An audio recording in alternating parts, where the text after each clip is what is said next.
अरे बोला बोला भौजी। ए होली में तोहरा से वो सवाल करल चाहतानी जी।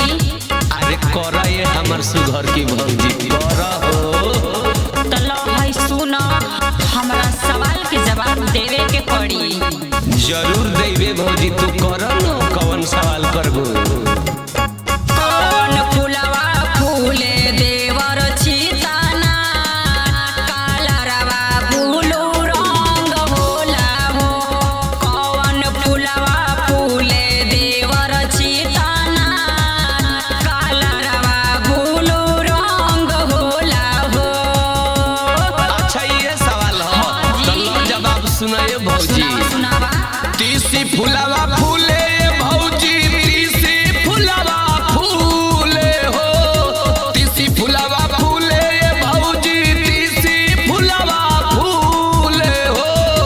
ये भौजी तीसी फुलवा फूले छितानार, कालरवा ब्लू रंग होला हो। ये भौजी तीसी फुलवा फूले छितानार, कालरवा ब्लू रंग होला हो। अच्छा तो एकर जवाब बता दे हलो। अब दूसरा का सवाल सुनो।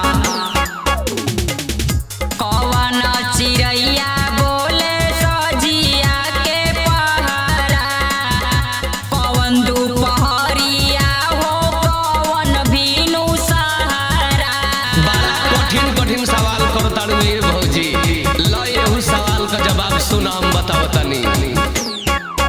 बोले कोई लरिया हो सजिया के बेरा, दोपहर में पपिहा मुर्गा हो खाते सवेरा।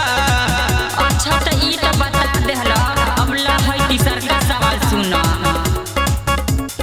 कौन चिड़ै उड़े हो खाते अन्हार, कालरवा ब्लू रंग होला हो। कौन चिड़ै उड़े हो खाते अन्हार, कालरवा ब्लू रंग होला हो। अच्छा ये तो सवाल रहा ये भौजी। देखो अच्छा बोला। तू सवाल के तनो कलो, लेकिन आज हम बिना डलले जाए ना रे भौजी। बहुत मन करता हो, मन करता कि डाल दे के एकदम लास लास करे लग रे। इतना चुनहा मत, तोहर भैया मारे न लगी। हाँ पहले हमारा सवाल का जवाब दो, फिर जितना रंग डाले के हुई उतना डली हो। ठीक बा? ठीक बा भौजी, लेकिन लो तोरी सवाल का जवाब हम बताओ तानी। बताओ बताओ ए देवर जी। उड़े चमगादड़ भौजी हो खाते अन्हारावा, रंग डालवा हमसे लाला का कालरावा।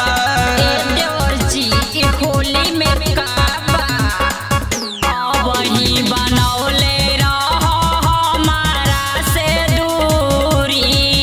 आवतारे घरे हो तूफान गाजीपुरी।